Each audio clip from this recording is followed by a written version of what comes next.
When the attorney handed Nolan Avery a scratched car key, the entire reading room laughed. Victoria Halston had just inherited the estate, the controlling shares, and $1 billion automotive empire, while the quiet single father received a piece of worn steel no bigger than a house key. She asked him, loud enough for everyone to hear, whether he needed gas money for his inheritance. Nolan said nothing. He picked up the key and moved toward the door. Then, before anyone could leave, Grant Whitlock closed the will and said, "There is one more document." Victoria's smile vanished. "Stay until the end to find out what that old key truly unlocks. A car, a fortune, or an entire empire." The reading of Theodore Halston's will took place in the private library of the Halston estate on a gray Tuesday morning in Kingsport, Michigan, and every chair in that oak-paneled room held someone who believed they understood exactly what they were about to receive.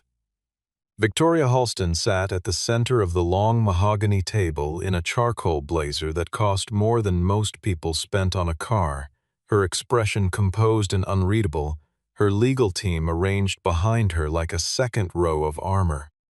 Conrad Ashbourne occupied the seat beside her, his silver cufflinks catching the light each time he reached for his water glass, every movement measured and deliberate in the way of men who have learned that patience is itself a form of power.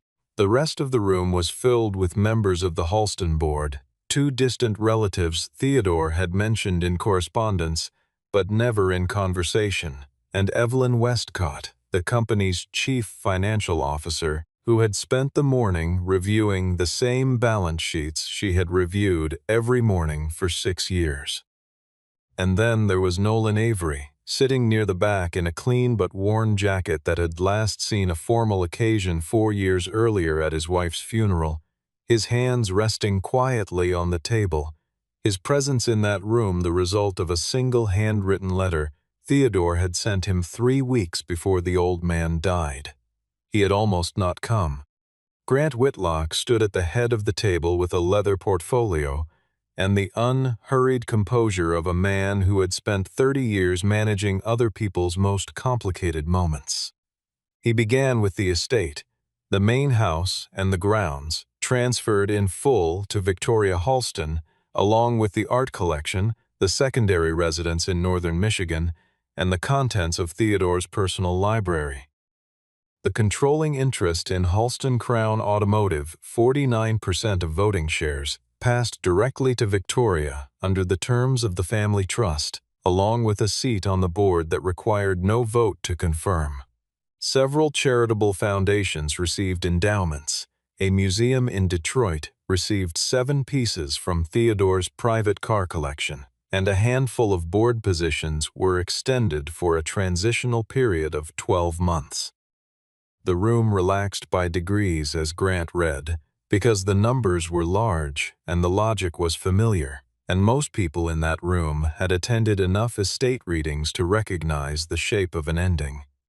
Nolan sat quietly through all of it, his expression neither envious nor restless, as someone who is present out of obligation rather than expectation. Then Grant reached into the portfolio and produced a small wooden box, the kind used for keepsakes and things that carry more weight than they appear to. He set it on the table in front of Nolan without preamble, and when Nolan lifted the lid, the room went very quiet and then immediately very loud. Inside, resting on a square of worn velvet, was a single steel car key stamped with the Halston Crown emblem. No title transfer, no vehicle listed, no accompanying certificate of any kind. Victoria was the first to speak, and she did not bother lowering her voice when she said that perhaps her grandfather had wanted Nolan to have something to remember his days in the shop. She let the sentence sit in the air for a moment, then added that the car was probably as old as his loyalty. A few people near her end of the table allowed themselves quiet sounds of amusement, and Conrad Ashbourne's expression did not change at all, which was a kind of smile in itself. Nolan signed the acknowledgement form without looking up, slid the key into his jacket pocket, and pushed back his chair. He was halfway to his feet when Grant Whitlock's voice stopped the entire room. The attorney asked everyone to remain seated and placed a red wax-sealed envelope on the table. A seal that Victoria recognized immediately because Theodore had only used it once before, on the document that had restructured the company's ownership after the crisis of the previous decade. Grant said there was one more document, and his voice carried the particular neutrality of a man who had known for months that this sentence would change the temperature of the room entirely. Victoria's smile disappeared so completely, it was as though it had never existed. The envelope bore no name on the front, only the crown, and Grant said it could only be read aloud in the presence of the person holding the key.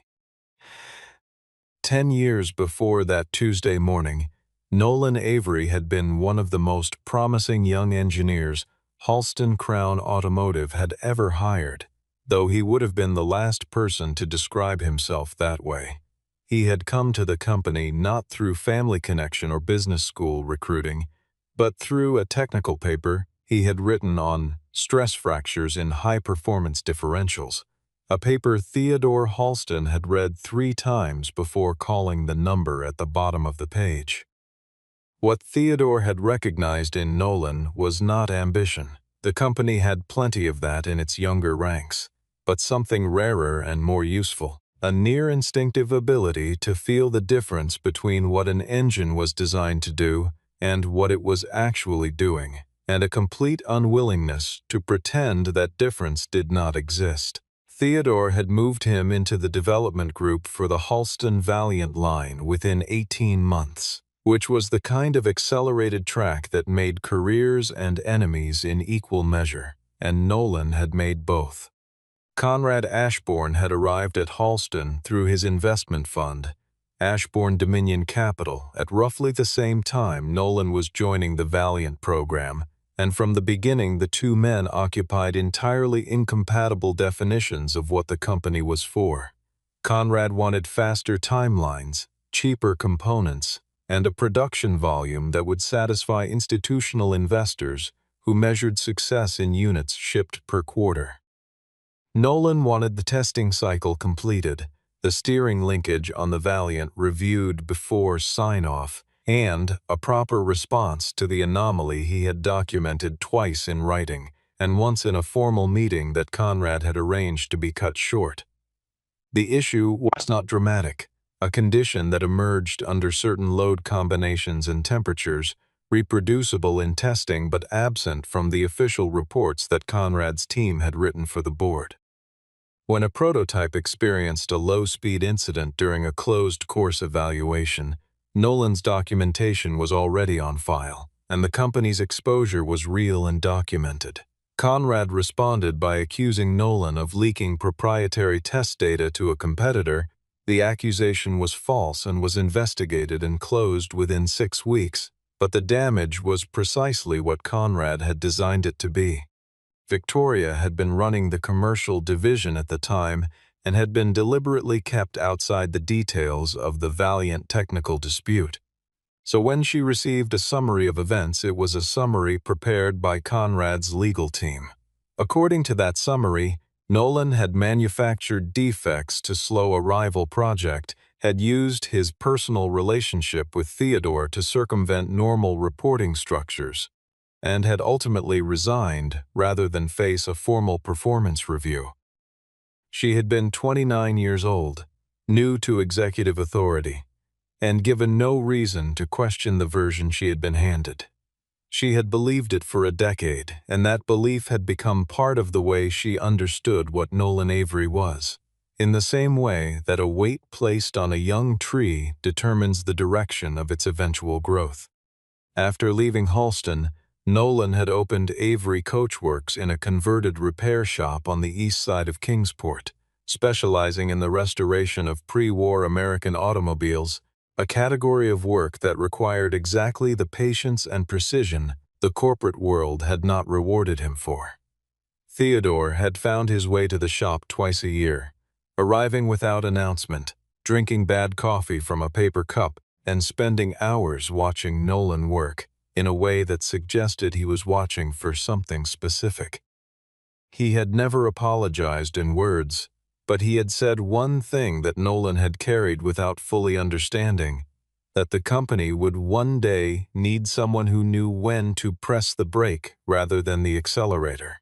Nolan had thought the old man was speaking in generalities, the kind of thing men in their 70s said when they were composing their own endings, and he understood it differently now, sitting in the Halston library with a key in his pocket and an envelope on the table that bore a seal he had never seen before.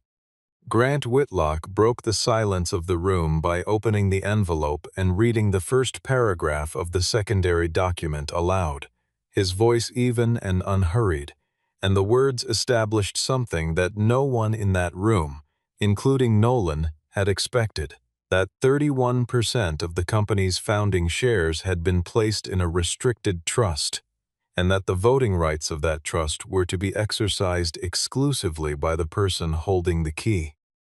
The document was not a codicil and not an afterthought.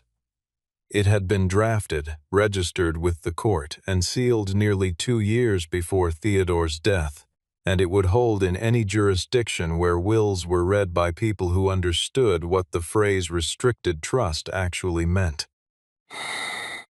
Victoria was on her feet before Grant had finished the second paragraph, and the objections came quickly and in a particular order that suggested she had been preparing for something like this without knowing it. Nolan was not a member of the Halston family. He had left the company under a cloud. He had no operational role, no board standing, and no relationship to the corporate entity that could justify a grant of voting authority over more than a quarter of the company's founding equity. She said this clearly and without raising her voice, which was more frightening than shouting would have been, and Conrad remained seated with his pen, turning end to end against the table, in a rhythm too slow to be nervous and too steady to be coincidental. Grant produced the supporting documentation in the methodical sequence of a man who had anticipated each objection before it was spoken. There was a physician's attestation of Theodore's full cognitive competence at the time of signing, dated 14 months before his death. There was a video recording, transferred to a sealed drive, of Theodore himself reading the document and signing each page in the presence of 2 independent witnesses, whose names appeared in the notarization. There was a trust instrument registered with the court nearly 2 years prior, well outside any window in which grief or undue influence could reasonably be argued, and Grant laid each document on the table with the careful deliberateness of someone who had been waiting a long time to do so. The document was not a surprise addition to the will. It had been constructed separately, quietly, and with the precision of a man who had spent 50 years building mechanisms meant to outlast the people who built them. The nature of Nolan's authority was narrow in the way that a single bolt in a suspension system is narrow, unremarkable until the moment it is removed. He held no ownership stake, could not draw salary from the trust, could not liquidate the shares, and could not use the position to benefit himself or any business entity with which he was associated. His voting authority applied to exactly 3 categories of decision: the sale or transfer of the original Kingsport manufacturing facility, the assignment or licensing of the company's foundational patents, and the dissolution or divestiture of the handcrafted performance division. 3 categories, each of them narrow in scope and enormous in consequence, and each of them happened to be the centerpiece of the restructuring plan that Victoria had been preparing with Conrad's guidance for the past 8 months. Victoria accused Nolan directly in the presence of the room of having spent years cultivating the relationship with her grandfather in order to position himself for exactly this outcome. Nolan said he had not known the document existed until 30 minutes ago, which was the truth, and which was why he said it in exactly the same tone he might have used to note that the weather was gray outside. Conrad spoke for the first time in the meeting, smoothly and without apparent alarm, suggesting that the appropriate path was a private conversation between counsel, and that the board should reconvene after everyone had had time to review the document with their respective legal teams. He was already calculating the distance between where the plan stood now and where it needed to be, and the number of moves required to get there. Grant then explained the activation condition, which changed the dynamic of the room entirely. The voting authority in the trust was not automatically operative. It could only be triggered by the physical verification of the Halston Sovereign X1, a prototype vehicle Theodore had built before founding the company, which allegedly contained the original share certificates and the authentication mechanism for the trust. Without the vehicle and its contents, the document remained legally in place but practically dormant. And if the activation was not completed within 30 days, the voting rights would revert to the estate and become subject to board contestation. Victoria's posture shifted when Grant finished, and she said the Sovereign X1 was a piece of company mythology, a story Theodore had told in interviews for years, and that the car had been destroyed in a fire at the original facility more than 50 years ago. Grant looked at her with the practiced calm of a man who has held information for a long time and has learned to find a particular satisfaction in the moment of its release. And he said that Mr. Halston had embedded the vehicle's coordinates in the key itself, and that he had every confidence the car would be found in the condition it was left. The key revealed itself in layers, the way something does when it has been built for examination rather than use. Nolan studied it that evening at the kitchen table of the small house he shared with Maeve, turning it under the lamp while she worked on a sketch at the other end of the table, and occasionally glanced up with the practiced nonchalance of a 13-year-old who had decided not to ask questions yet. The flat of the key bore a series of numbers so faintly stamped they read as texture rather than digits until the light hit them at the correct angle, and beside the number series was a symbol Nolan recognized, the double-line track mark from the original Halston test circuit that had operated north of Kingsport between 1961 and 1974. On the underside of the key's head, a thin copper plate was secured by 2 screws small enough to require a jeweler's tool, and when he removed the plate, it carried a grid reference in a format that predated modern mapping systems but corresponded, when overlaid against a county survey from the 1960s, to a specific coordinate on the old facility grounds. The next morning, Victoria arrived at the address Nolan had identified before he did, not because she had solved the key independently, but because she had called Grant at 7 in the morning and demanded the same information she suspected Nolan had already worked out. She was waiting beside a black car in the gravel lot outside the facility's perimeter fence when Nolan pulled up in his truck, and the expression on her face established immediately that she had no intention of allowing him to conduct whatever came next without her present. She said she was there to protect Halston family assets, and Nolan said that was fine, and neither of them said anything further for the first quarter-mile of walking.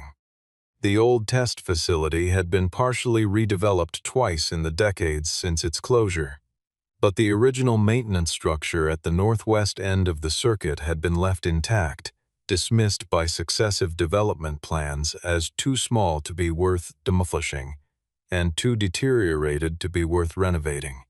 The building itself was ordinary enough. Cinder block, flat roof, a loading door that had been chained closed since the 1980s and had rusted into permanence. What was not ordinary was the access panel set into the concrete floor of the interior, behind a section of shelving that had been bolted in place in a way that suggested its primary function was concealment, and the key fit the panel's lock with the precision of something made at the same time by the same hands. When the panel lifted, it revealed a stairway of 12 steps descending into a space that smelled of machine oil, dry concrete, and decades of sealed air. The Halston Sovereign X1 was there, covered in a canvas tarpaulin that had held its shape so well that the car's profile was immediately recognizable even before the canvas was lifted. Under the covering, the car was almost entirely intact, an aluminum body fabricated by hand, every panel formed to a standard that no production line had ever been asked to match. The original crown emblem affixed above the grille, in a metal that had not tarnished, because Theodore had apparently stored the vehicle with a degree of care that bordered on ceremony. Victoria said nothing for a long moment, which was the first time Nolan had seen her without something to say, and the silence between them in that basement held a quality he did not have a name for, part recognition, part grief, part something else he chose not to examine yet. He located the secondary keyhole below the instrument cluster, a small slot machined into the aluminum panel with no label or indicator, precisely where a person who had built the car would know to look and where no one else would think to check. The key turned. A mechanism released with a sound like a watch movement catching, and a narrow compartment opened in the face of the instrument panel. Inside was a leather journal, its cover embossed with Theodore's initials, and a small device that Nolan recognized as a magnetic authentication reader of the kind used in industrial document control systems in the 1970s. What was not inside was the share certificate or the trust documentation, and in the journal, in Theodore's handwriting at the bottom of the final page, was a single paragraph.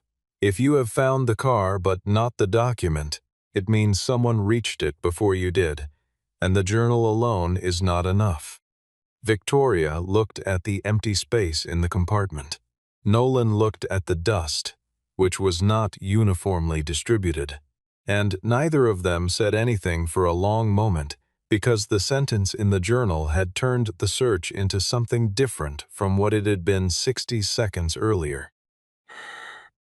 The disturbance in the compartment was not dramatic, but it was legible to anyone who had spent 20 years reading mechanical evidence for a living.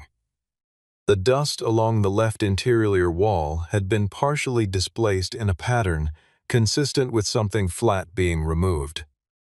Not dropped or shifted, but deliberately extracted by someone who knew exactly what they were taking and how to take it without leaving more trace than they had to. There was a fresher scuff mark on the floor of the stairway, a secondary padlock on the exterior panel that had been replaced within the last several months with threading cleaner than the bolt that held it, and a section of wall-mounted camera housing near the entrance that had been removed and not replaced. A tire track in the gravel outside was too recent for the facility's last permitted maintenance visit, and when Nolan found a torn page near the base of the access panel, he recognized the paper stock as matching the journals.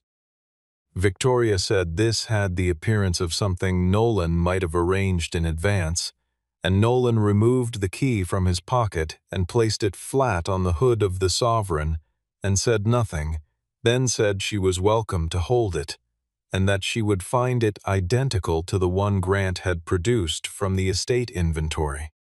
She studied the key for a long moment and then slid it back across the hood to him, because she understood, without being willing to say so directly, that the document legally named Nolan as the key's custodian, and that taking it would only complicate what was already complicated. Theodore's journal, read in full, was not a sentimental document. It was precise in the way its author had been, and what it established was a history that neither Victoria nor Nolan had been given access to in full. The Sovereign X1 had been the physical foundation of everything Halston Crown Automotive had become, not a symbol, but a functional origin. The vehicle that had demonstrated the engineering principles the entire product line was built around. The 31% founding shares had been set aside at incorporation, never transferred, never diluted, held in suspension as what Theodore called the company's conscience share. Equity that existed not to be liquidated, but to ensure that certain decisions could never be made by anyone operating purely from financial logic. Theodore had written, near the journal's center, that he had chosen Nolan for the custodianship because Nolan had once walked away from a career he had built in order to protect a principle that cost him everything and benefited no one he knew, and that this was the only qualification Theodore had ever trusted in a person who was going to hold something he valued. Conrad called Victoria while she was still in the basement, and his voice on the phone was calm in the way it was always calm, which was not the same as unworried. He told her the manufacturing facility was losing $3 million per week against its operating costs and outstanding obligations. He said the bank holding the primary facility loan had signaled that a covenant review was scheduled within 20 days, and that if the sale to the real estate partnership did not close before that review, the bank had the standing to accelerate the debt. He said thousands of employees were at risk, that the stock would collapse on the news alone, and that Victoria's position as CEO was not separable from the company's financial performance in the eyes of the board. And he asked her to speak with Nolan and persuade him that the most useful thing he could do with the authority he had been handed was to step aside. Conrad met Nolan separately, outside the facility, as both of them were walking back to their vehicles. The offer was presented as a conversation between professionals, $10 million. The immediate release of the legal complaints that had been filed against Avery Coachworks, a purchase offer for the workshop at a price well above its market value, and a structured arrangement that would ensure financial security for Maeve's education and future. All Nolan had to do was surrender the key and provide a statement that the Sovereign X1 had not been located in a condition that satisfied the trust's activation requirements. Nolan said no without elaborating. And Conrad said that a good father knows when his pride becomes too expensive for his family to carry. And Nolan considered the sentence for a moment and then said that a good father also understands what he should not sell his child a model of, and walked to his truck. When Nolan arrived at his workshop the following morning, there were county vehicles in the parking lot.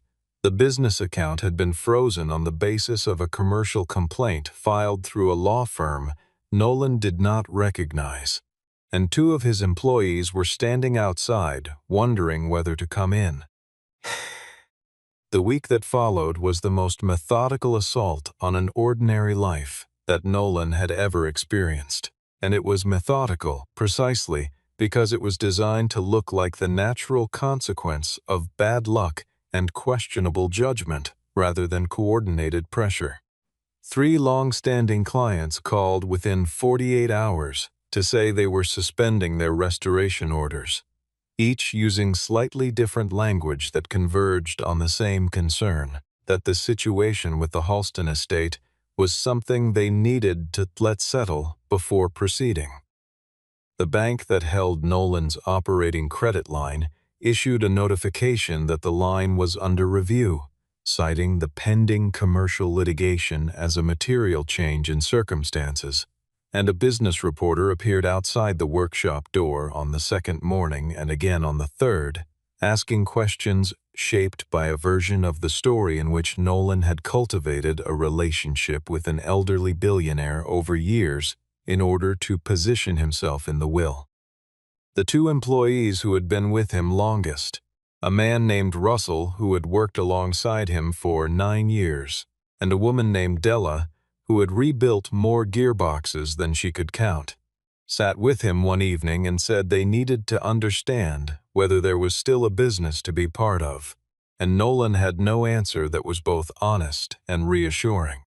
Maeve appeared in the workshop doorway that same evening, carrying 2 cups of instant coffee she had started making for him in the months after her mother died, and she asked without drama or preamble whether they were going to have to leave the house. Nolan told her no, and then, because she was 13 and had not spent 3 years watching grief be navigated without honesty, he amended that to, not if he could help it, and he was going to do everything he could to make sure of it. She nodded, drank her own coffee, told him the car in the workshop had very good bones, and went upstairs.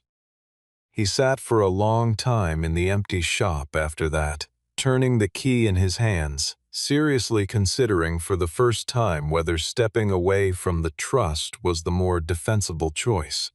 Because the difference between a principle and a burden is sometimes nothing more than who else is carrying the weight. Evelyn Westcott called him at 6:45 the next morning, and the call was not the one he had been expecting.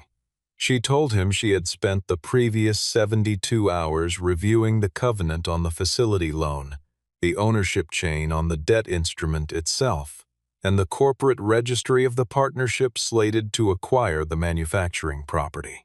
What she had found was not a straightforward financial crisis.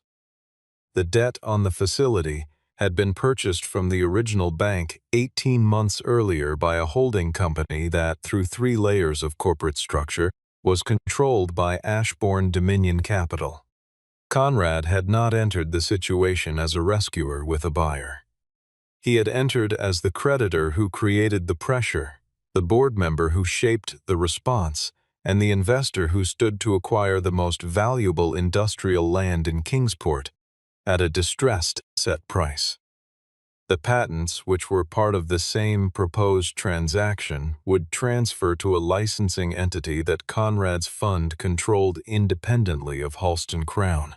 He was not saving the company. He was buying its pieces separately and paying for each of them with the company's own difficulty.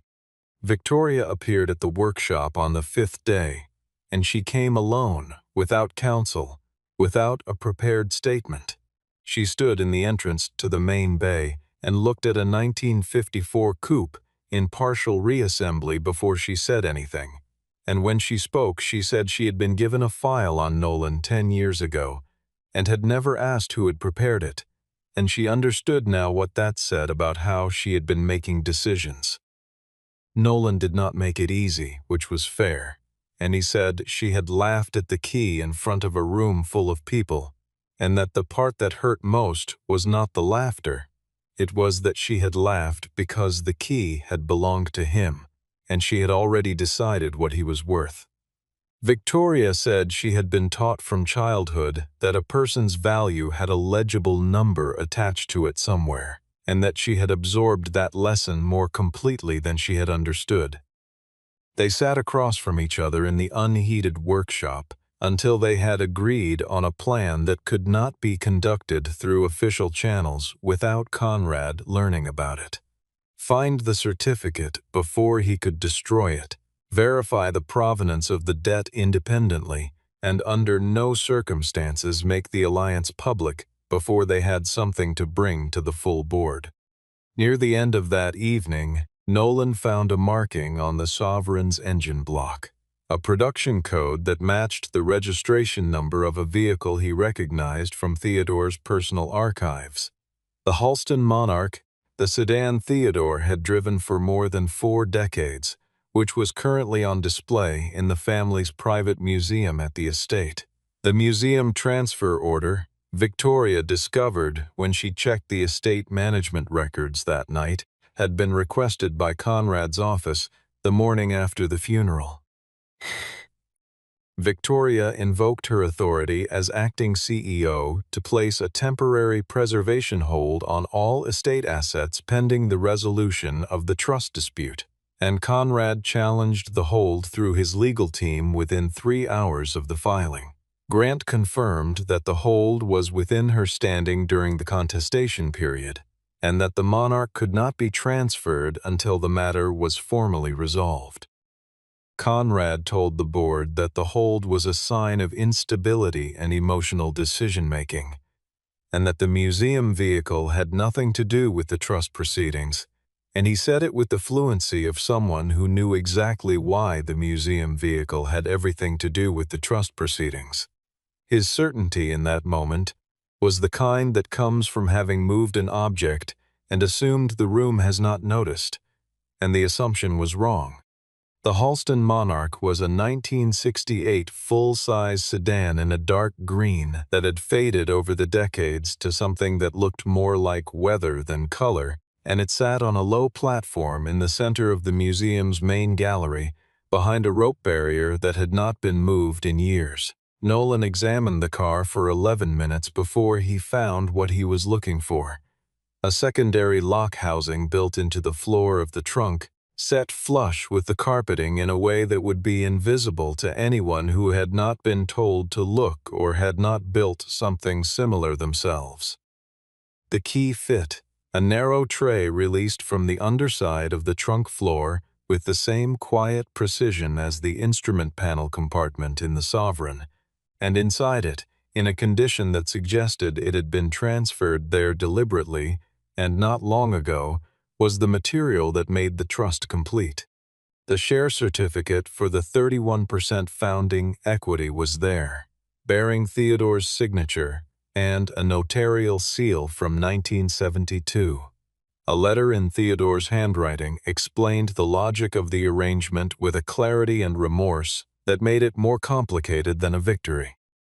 The certificate was accompanied by a separate file folder containing photocopied records from the engineering archive, internal communications from the Valiant project, documentation of Nolan's original safety reports, and a series of wire transfer records showing payments to a consulting firm whose sole contract, according to the documents, was the preparation of a performance assessment on a named Halston employee, and the payments originated from a management discretionary account that required Conrad Ashbourne's signature to access. Victoria read the documents standing at the trunk of the Monarch, and she read them in the order they were stacked, which meant she reached the wire transfers last, and she was quiet for a long time after. She said Nolan's name once, as a statement rather than a question, and he said yes, and she said she had spent 10 years as the person who had handed Conrad the credibility he needed by believing the version of events he had provided, and she understood if that was not something an apology could address. Nolan said a great many things were true at once. That she had been wrong, that she had been deceived, that Theodore had protected her from the full picture in a way that had itself caused harm, and that none of those things canceled the others out. He said he was not in the position of forgiving or not forgiving a choice made by someone who had not been given the real information, and that what mattered now was what she did with the information she had. Grant confirmed the certificate's validity by telephone within the hour, and its physical presence in the Monarch's compartment, combined with the key's activation of the Sovereign's storage mechanism, completed the trust's verification chain. Nolan's voting authority was operative as of that evening, which meant he could, in the following morning's board session, cast a binding vote against the sale of the manufacturing facility, the patent transfer, and the dissolution of the handcrafted vehicle division, the three transactions that Conrad's entire restructuring strategy depended on. Evelyn texted Victoria at 11:47 that night with a single line. Conrad had moved the board vote to 7 in the morning and had attached a motion to remove the sitting CEO from her operational authority pending a fitness review. The board session convened at 7:12 in a conference room on the 38th floor of the Halston Crown Tower, and Conrad's opening was efficient and precise in the way that well-prepared dishonesty tends to be. He told the board that Victoria had allowed personal sentiment to override her fiduciary obligation, that she had used company resources to protect an asset with no bearing on the current financial emergency, that the trust instrument being presented by a former employee with a grievance was of questionable provenance, and that the company had fewer than 30 days of operating runway if the facility sale did not close. He did not raise his voice. He laid the numbers on the table the way a person lays down a hand they believe is unbeatable, and several members of the board who had been following the crisis for weeks leaned into the arithmetic of it because arithmetic is easier to hold than principle when the rent is due. Victoria spoke second, and she did something that the board had not expected. She told the truth about everything she had gotten wrong.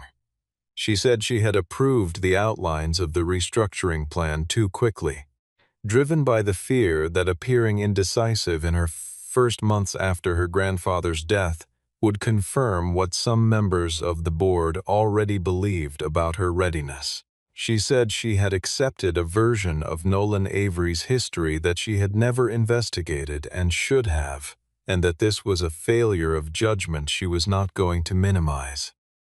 She said Conrad Ashbourne had not come to this company as a partner in its preservation.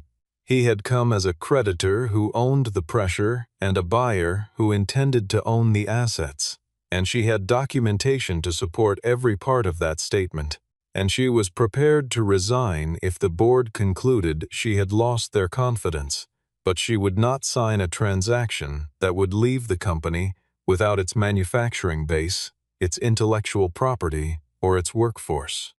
Nolan entered at 7:41 with Grant, the share certificate, the journal, the authentication records from the Monarch, and the file documenting the payments that had manufactured his dismissal 10 years earlier. Conrad looked at him from across the table with an expression that had finally, for the first time, lost its calibrated neutrality.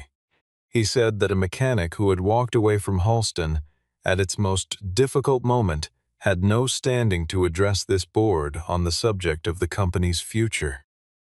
Nolan set the key on the table in front of him, not dramatically, just put it down, and said he had not come to run Halston Crown Automotive, and he had not come to deliver a speech about character, and that he had come to stop Conrad Ashbourne from selling something that had never belonged to Conrad Ashbourne in the first place. He said he was exercising the voting authority granted under the trust to reject all three elements of the proposed transaction, effective immediately, and that any subsequent attempt to proceed with those transactions would constitute a breach of the trust instrument and expose the parties involved to personal liability.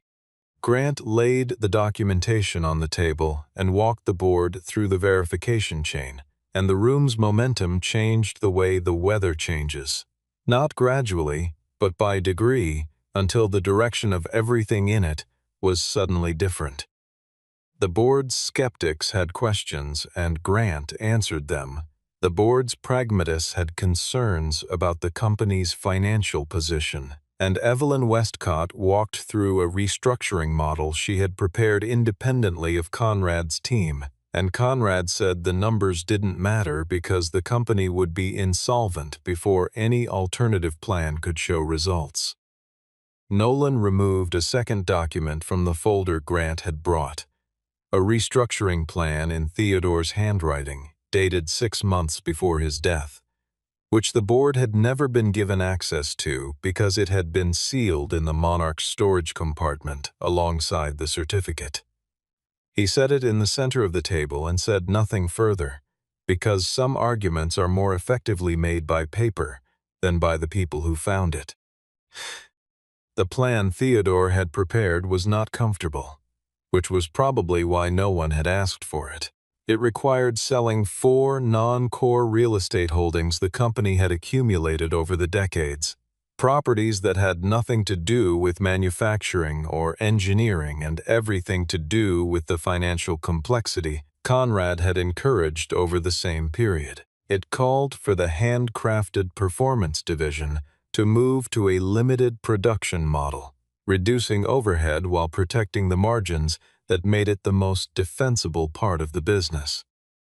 It proposed using the Sovereign X1 as the centerpiece of a heritage program that would generate licensing and museum partnership revenue, and the kind of brand equity that institutional investors had never known how to price correctly.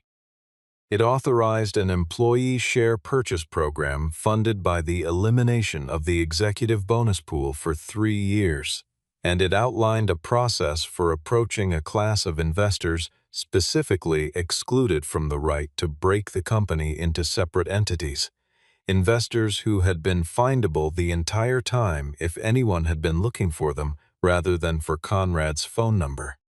Evelyn confirmed before the board that the plan was difficult and executable, which was not the same as easy but was the only combination of qualities that actually mattered. And two members who had been preparing to vote for Conrad's restructuring shifted after she spoke.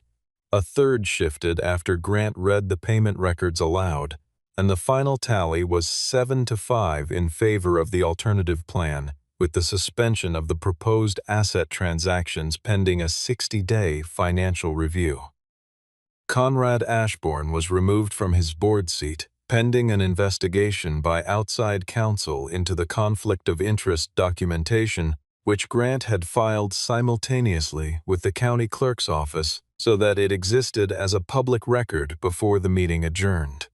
The removal was procedurally clean and legally unambiguous, and it was achieved without a confrontation, without raised voices, and without anything more dramatic than a stack of documents placed in the correct order in front of people who were finally reading them.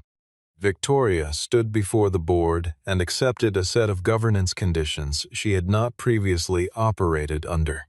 Monthly financial disclosure to an independent oversight committee, a moratorium on major asset decisions without dual approval, and a formal review of the circumstances surrounding Nolan's original departure.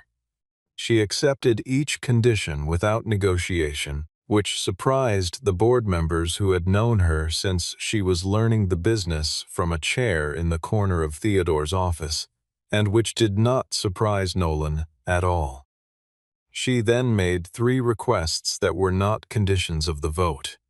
That the engineering team members whose careers had been disrupted by the Valiant incident be formally recognized and offered reinstatement, that the handcrafted workshop be reopened under the original craftsmen where those individuals were still available and willing, and that the history of the Sovereign X1 be made part of the company's public record rather than kept as a private family asset.